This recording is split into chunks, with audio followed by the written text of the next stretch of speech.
It's one thing to shut yourself in your bedroom whenever you want to be alone. It's quite another to isolate yourself in parts of the world so remote, most people aren't aware of their existence.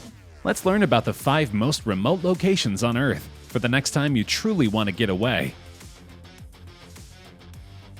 No matter how big you think the Pacific Ocean is, we can tell you it's much bigger than that.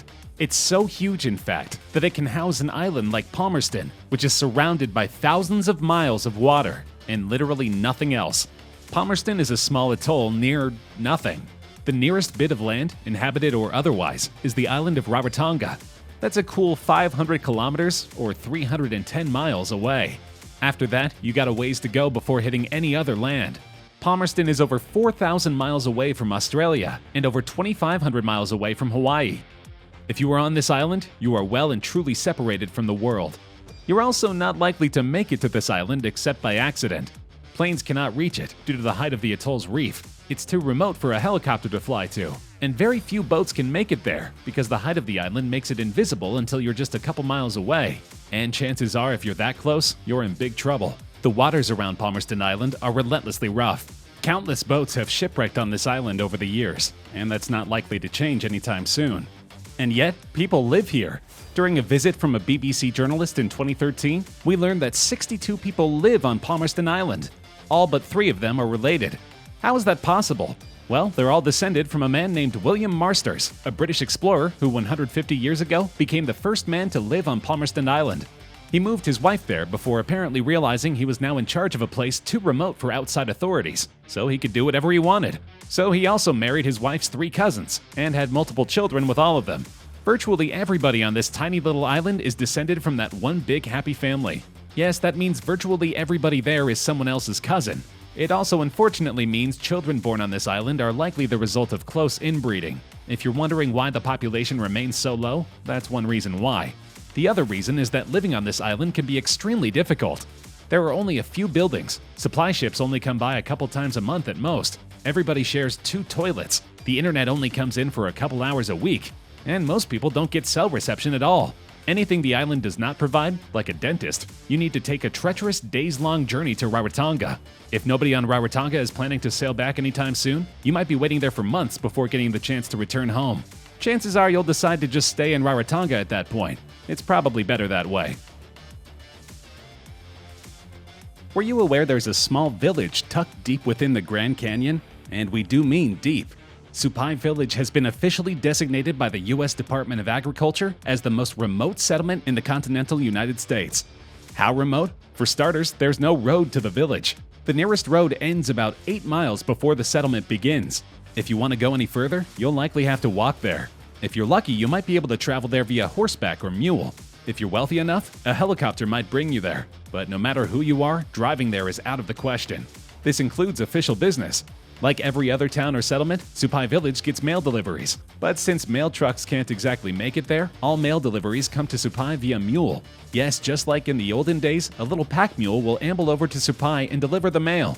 And by mail, we usually mean food. Being in the middle of the desert with no way to just stock up at the nearest food lion, Supai Village's only hope of sustenance is when the mules arrive. Currently, about 200 members of the 650 Havasupai Native Americans live here. That's despite there not being much to do there. The tiny settlement sports a single lodge, a convenience store, a cafe, and that's mostly it. You can't camp in the village, nor can you drink alcohol, use drugs of any kind, or carry firearms. The Havasupai are peaceful, private, and uninterested in providing entertainment for random tourists. Still, if you're looking for an interesting destination after your 8-mile hike, consider Supai Village. Just remember you've got another 8 miles to walk back before rejoining civilization. Sandwiched smack dab in the middle of the Atlantic Ocean lies a tiny island called Tristan da Cunha. Roughly 250 people call this place the most remote island in the world home. This despite it literally being nowhere close to anything. Street signs on the island point to locations thousands of miles away, because there's nothing else to point to. The closest bit of civilization is Cape Town, South Africa, and you'll need to travel 1,743 miles to get there. If you wish to do so, prepare to be at sea for an entire week. Of the many things Tristan da Cunha does not have, an airport and helicopter landing pad are 2 of them. What else does this island not have? Pretty much anything you might consider a creature comfort. You will find 0 restaurants or hotels. a whopping one road, and electricity supplied entirely by diesel generators. So if you wish to hop on the internet and complain about how boring Tristan da Cunha is, you'll almost certainly have to wait until you leave. Don't worry, there is a grocery store. However, if you're the type who expects your grocery store shelves to be loaded with goods all the time, you're in for a rude awakening. Due to its remoteness, the store must place orders several months in advance. That way, fishing vessels from Great Britain can make their way down to the island with the stock. That alone can take forever, but if the weather is nasty, then it might take even longer for those vessels to land. In other words, don't eat all your cornflakes in one day. You might not see another box for a long time. Also, there's an active volcano. You might want to consider that before planning your trip. It doesn't erupt all the time, but it has done so in recent memory.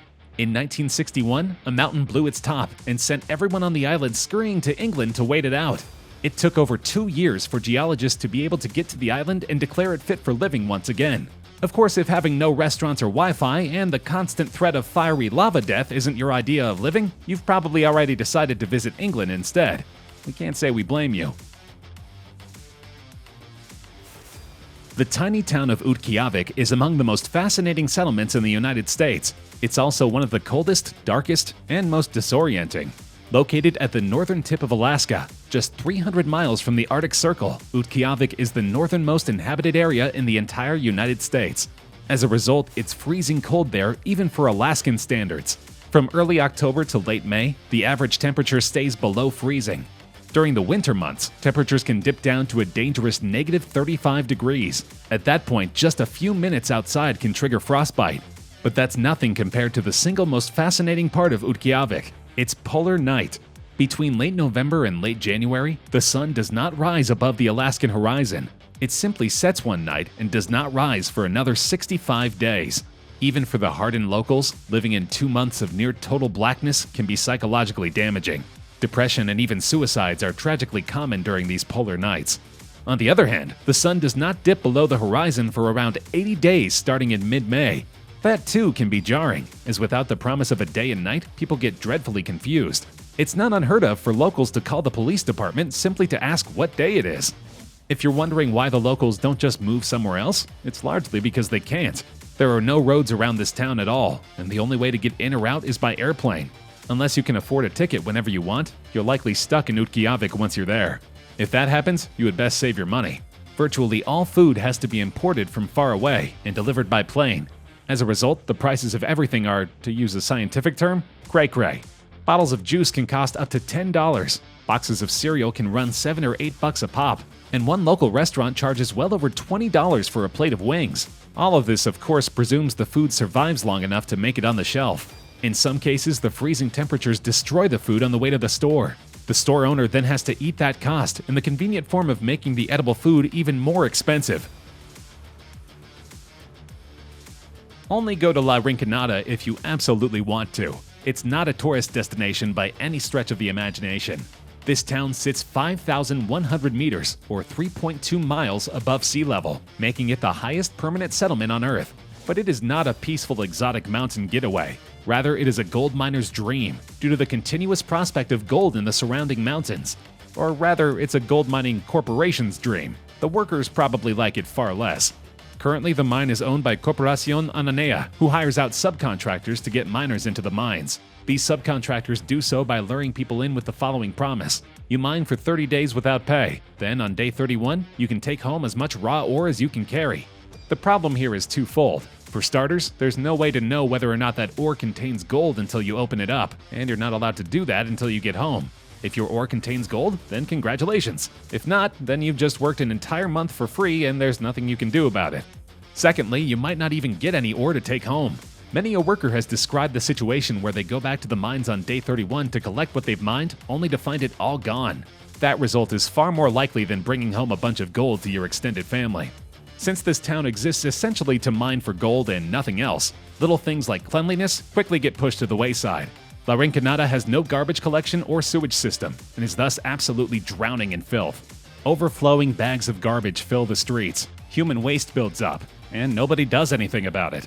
The highest settlement in the world is also quite possibly the stinkiest. It might also be the most violent. There is virtually no law enforcement in La Rinconada, as most Peruvian police officers have long abandoned the town. In its place is a virtually lawless society, where you can buy a gun as quickly as you can buy candy, and prostitution rules the night just as mining rules the day. Thank your lucky stars that La Rinconada is as remote as it is. It's for everyone's own good.